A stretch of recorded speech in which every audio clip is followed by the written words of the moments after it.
Well, good morning, everyone. I got something. I'm like really shaky right now. Caffeine. How long have I been saying I gotta restring my guitar? Far too long. So it's time. Let me show you something too. I built this little box. And inside this box, if I can open the box, it's got a tight lid on it. It swelled when it came into this apartment, but it's got all my tools that I need for restringing a guitar. I'm telling you, I'm like really shaky right now. But we're gonna restring it and start recording. Because I got 4 songs at this point I need to record. One of them, when I said I'm doing the national anthem, my thumbnail, it's gotta grow back. Just got a little anxious one day, probably because I was caffeinated and chewed it off. But regardless, I'm gonna give you a sound demo before and after, and then I'm gonna walk you through how I change my guitar strings. You'll know this one because I'm working on it, and I've played it so many times in the last few days.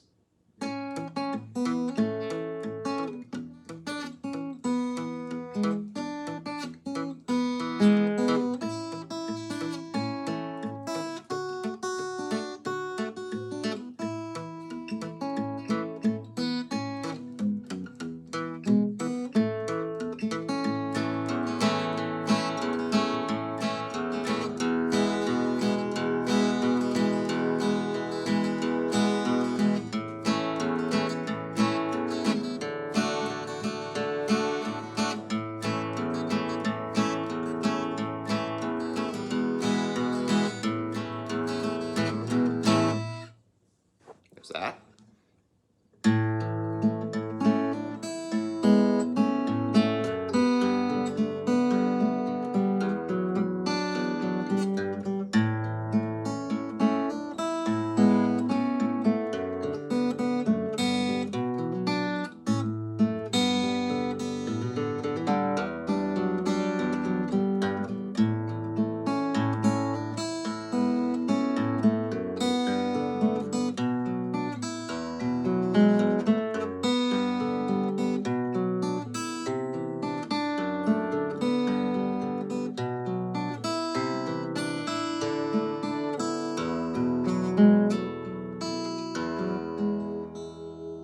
Almost. Beautiful stuff. Beautiful stuff. Let's change the strings. Now, I don't... God, this is gonna be... I am telling you, I'm like so shaky. I don't change strings in like a traditional way where I prop it up on a table or something. I literally just set it right there. And I just do everything right here and on my lap. So, let's do it. I'm gonna start by loosening the strings, which you might not see. It might not be in picture the whole time, but that's okay. So what I like to do, and it might not be like a real-time video, I might skip through some stuff till we get to the next step. But I have John Pierce strings on here, I think,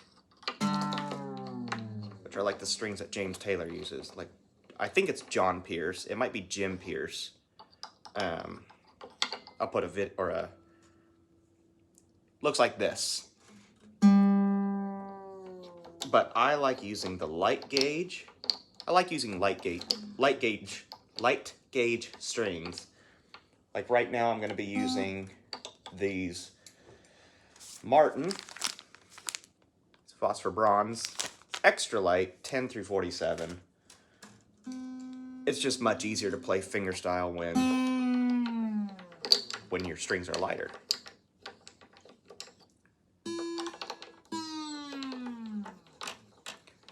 The action is low on this. It's low, just as James Taylor would say, just on the clean side of buzzy. And I've thankfully not had to adjust my truss rod. That could have been bad. I hate when I have to reach up in the guitar to pop that pin. I picked a heck of a time to make this video. There. Like, can you see it? Can you see the shaking in my hand? Yeah. Okay. Got the pins out. You know what? Maybe we will do this real time. Oh, you're already loose. So yeah, the action on this guitar is low, just on the clean side of fuzzy. And it makes it so much easier to play fingerstyle. I don't think I've ever talked about this guitar. Why don't we do that too? Because I'm sure it's going to be so much fun just watching a guy change his guitar strings. Maybe it is. I don't know.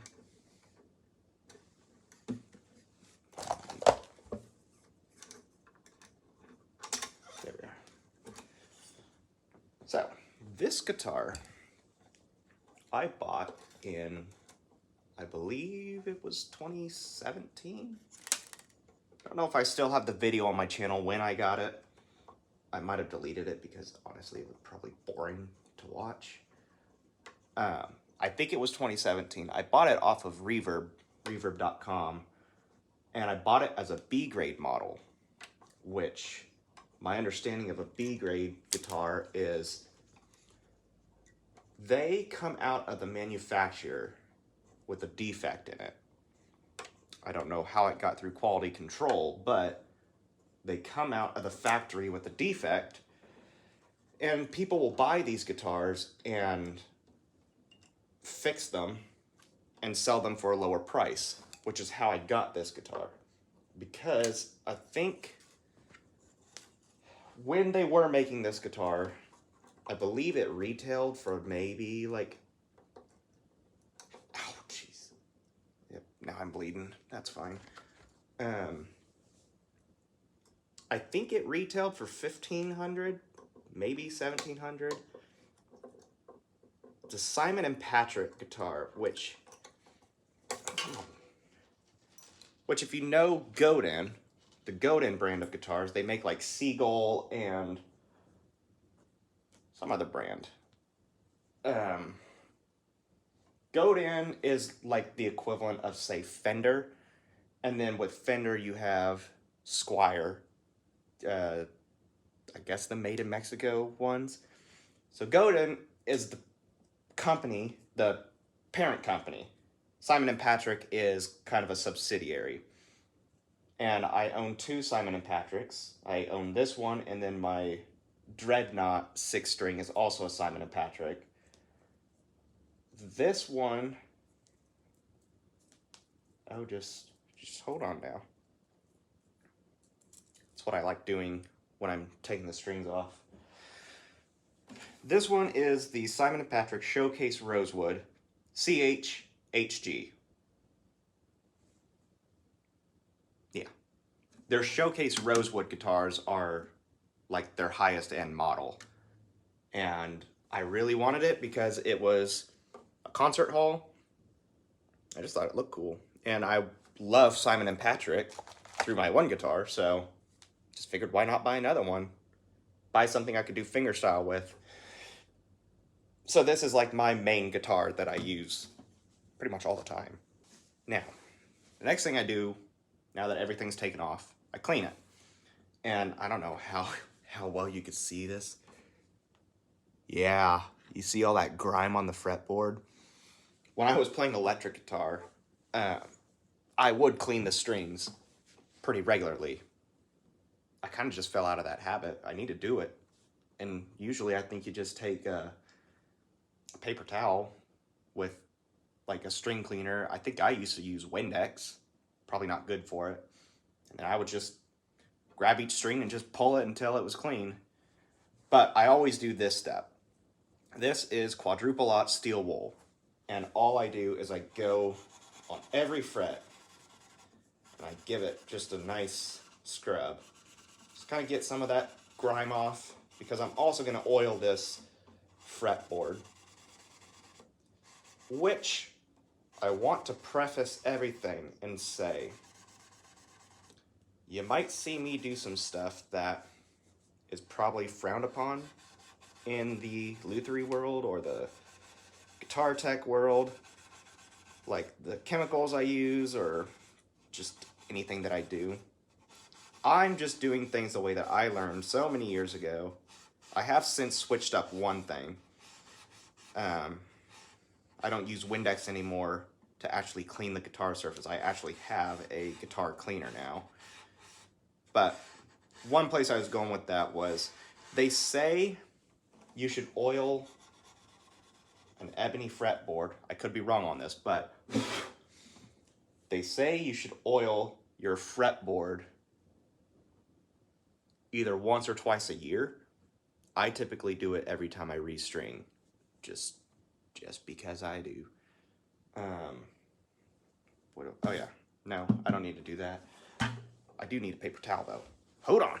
Okay, got the paper towel, and I have had this Dunlop thing of lemon oil basically since I started playing with my G&L guitar, which was a very long time ago.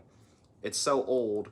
Oh, it doesn't have it anymore, dang. It used to have the original price tag on it, and I bought this for like $3. I don't know what it is now, but yeah. So I just squeeze it a little until I see it starting to come out. Just go through every fret.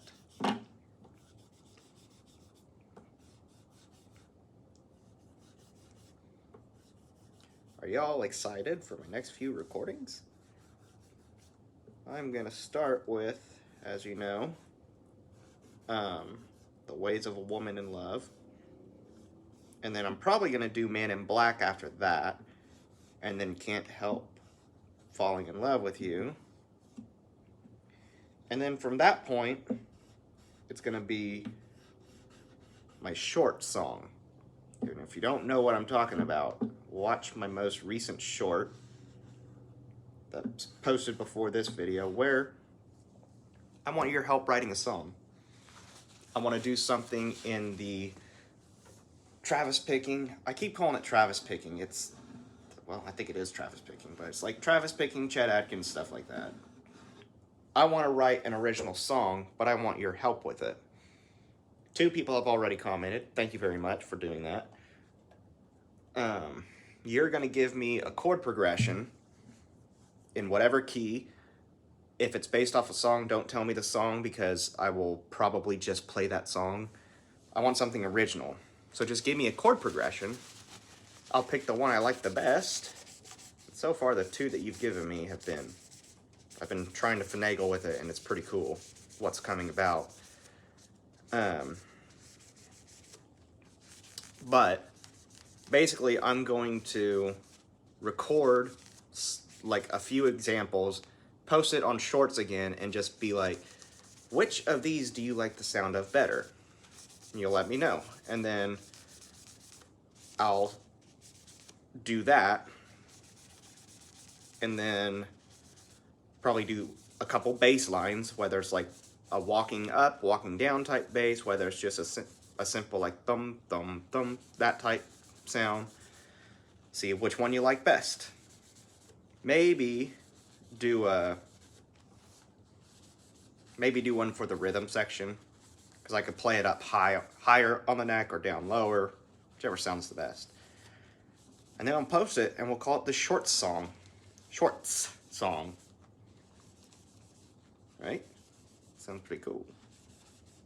But I'm going to get all these other recordings out of the way first. Probably after this, I'm going to record everything while I have fresh new strings, and then just take the next few days to edit them. So all I'm doing now is just oiled up the ebony. Yeah, nice and shiny now. And look at that. Yeah, gross.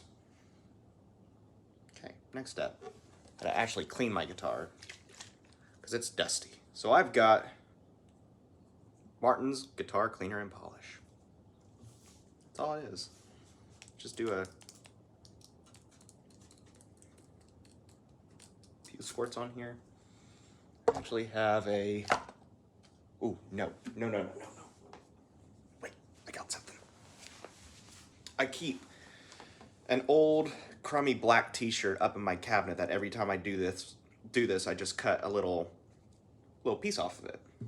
Because I read, don't use a paper towel. Use something soft like cotton. Which makes sense because it could, theoretically, because it's a little bit more grimy or a little bit more gritty than a t-shirt, it could like potentially wear down the finish. Could. I don't know. I'm not an expert. I'm just going off what I read. Look at that. Look at that. Jeez. Nice and shiny. There you go. Nice and shiny. Okay, so this is why this guitar was a B grade model. It's cracked right here. And there's a little lip. There's a little lip right there. Still plays fine. But, oh, I didn't finish my story on this guitar. So, I got it from Reverb from a guy selling B grade models. Pretty sure the guitar retailed at the time for, what'd I say, $1,500 to $1,700. I got it for $6.99. Yeah, man. Yeah, man. You gotta look for old crummy guitars that people restore. That's how you get a good deal. But that's how this guitar came to be. And I have loved it ever since. So, just getting the dust off of it. Polishing it up a little bit. I'm probably using this polish wrong. That's okay. Gets the dust off and it theoretically protects the finish, right? Okay. Don't really worry too much about the back of the neck, but I'll still do that. All right.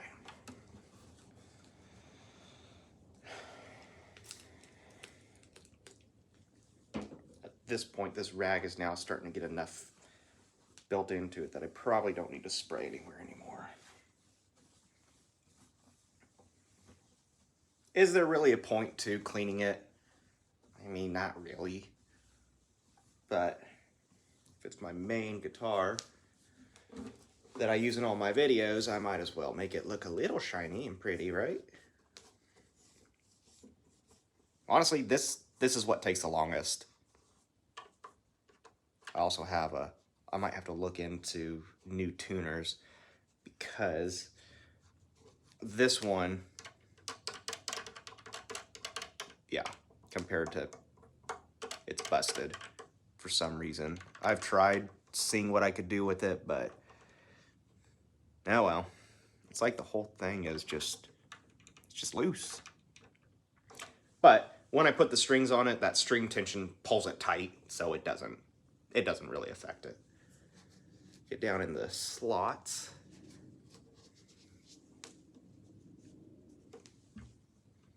My ideal guitar, I'm curious what your ideal guitar is, if you could have anything. Feasibly, what I want is a Taylor, I think it's the Taylor 914.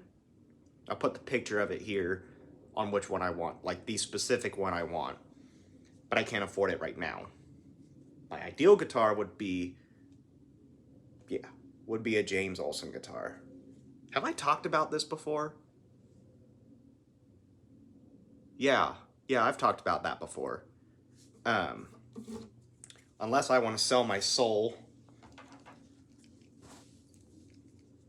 I cannot afford an Olsen guitar because they're like $35,000 starting price. Anyway, next thing I do is I take a lead pencil. I go between the nut slots. I'm just putting some graphite into it. And this, like I said, this is how I've done it pretty much ever since I started learning guitar. Do the same thing to the saddle.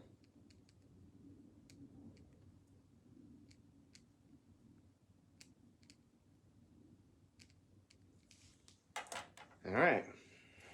Am I forgetting anything? I don't think I am. Okay. yeah, time to actually string this bad boy up.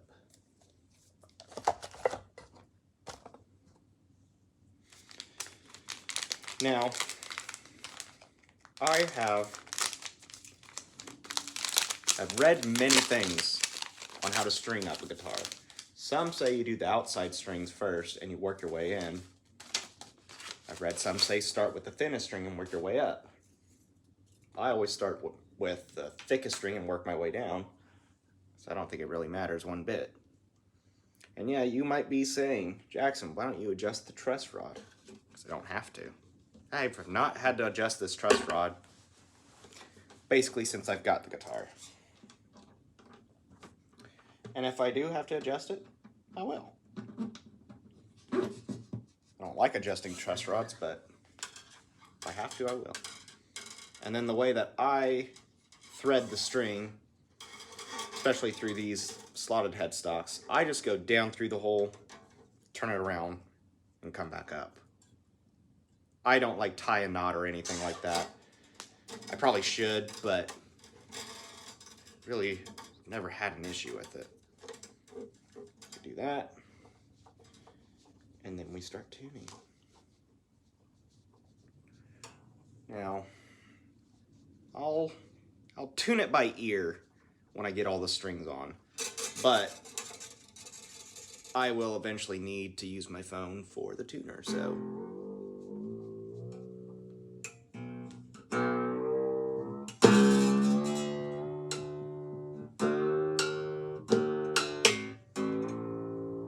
Just getting it adjusted.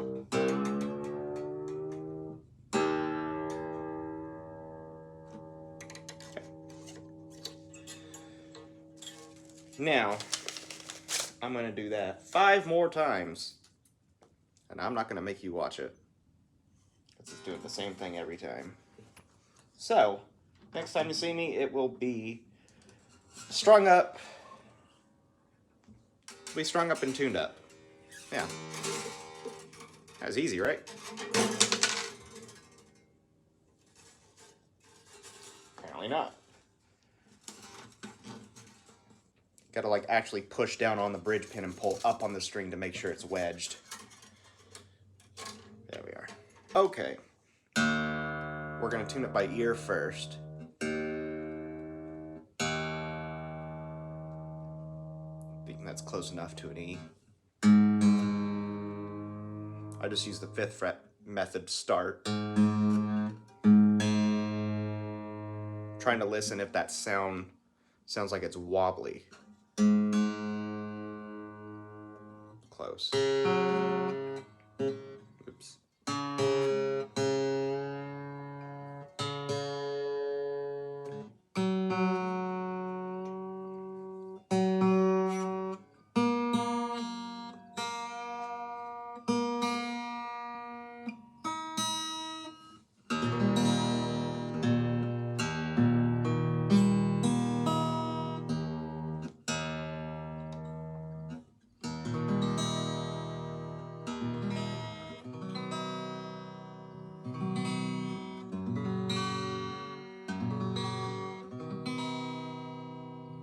Nice. Now watch me ruin it. Just gotta stretch the strings. Always go front, middle, back of the fretboard. Just like pre-stretches it before it settles. I gotta be careful with these bottom two that I don't like yank it out of its place. Because I have done that before. Probably because I don't tie it when I put the strings on. Ready for this? Oh yeah. Oh yeah.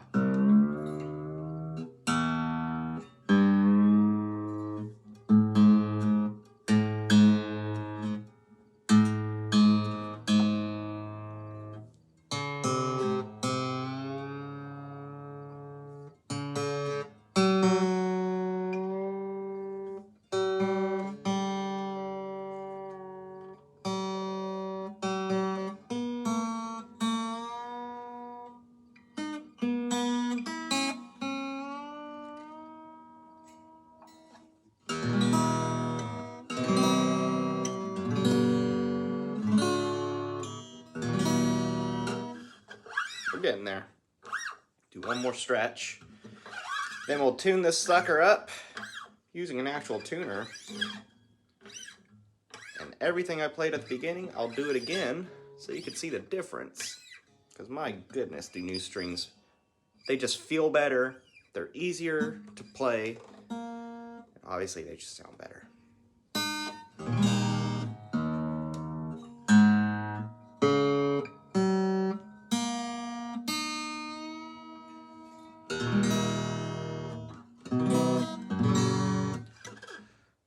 I'm going to do one more stretch on just these strings.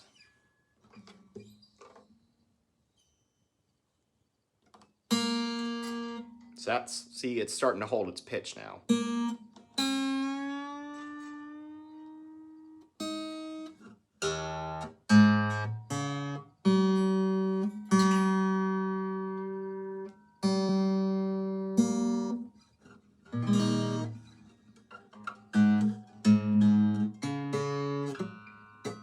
Come on now.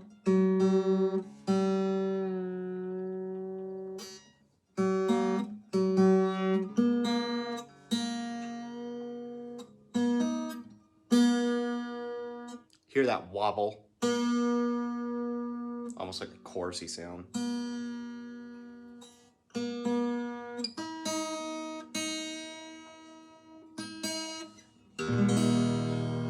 Not bad.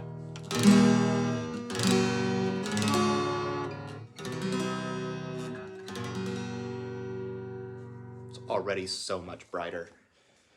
Now, I'm content with the sound.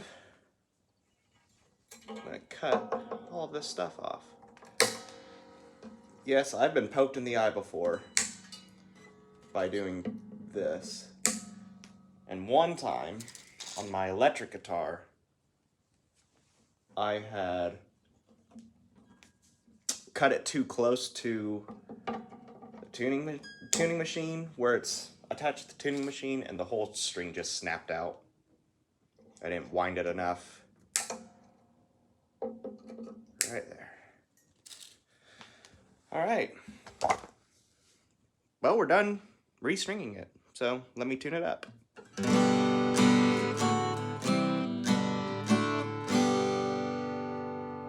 Sounds so good.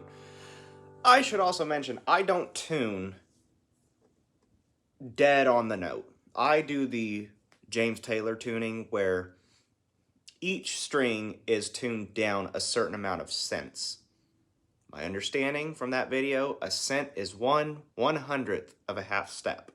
It's a very minute change in tuning.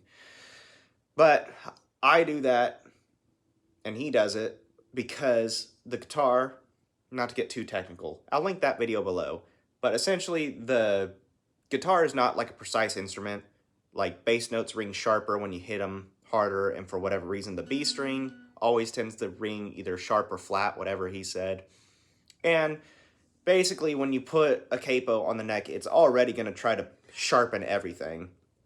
So by tuning it this way, it compensates for a capo or hitting the bass strings a little harder. So what it is, starting from the E string working up, it's -3 for the E, -6 for the B, -4 for the G, -8 for the D, -10 for the A, and -12 for the E string. But it sounds good when you get it. So, here we go. Little demonstration.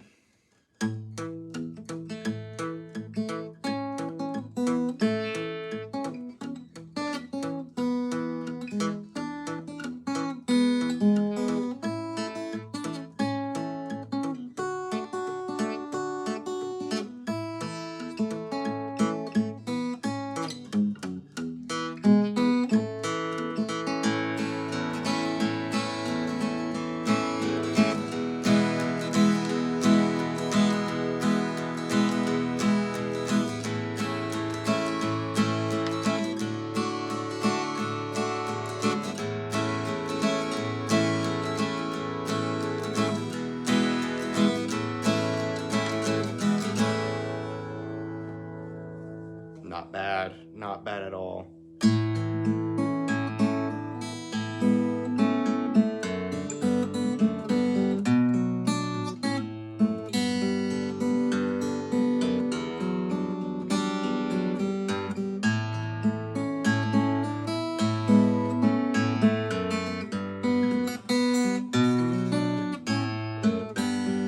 going with it.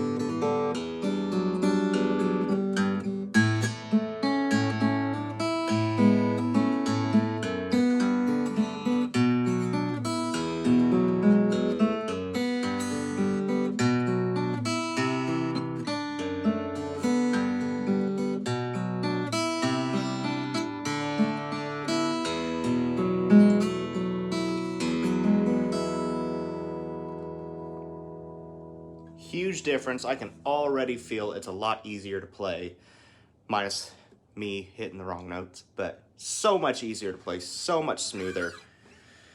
So yeah, that's how I restring my guitars. That's how I tune my guitars too. And a little bit about this guitar.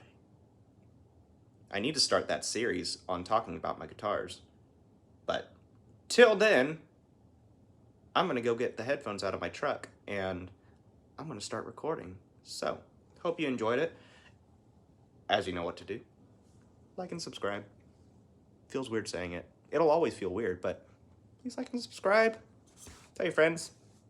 Leave a comment. Go to that short, let me know a chord progression, whatever key you want it in. Thanks for watching. Till the next one.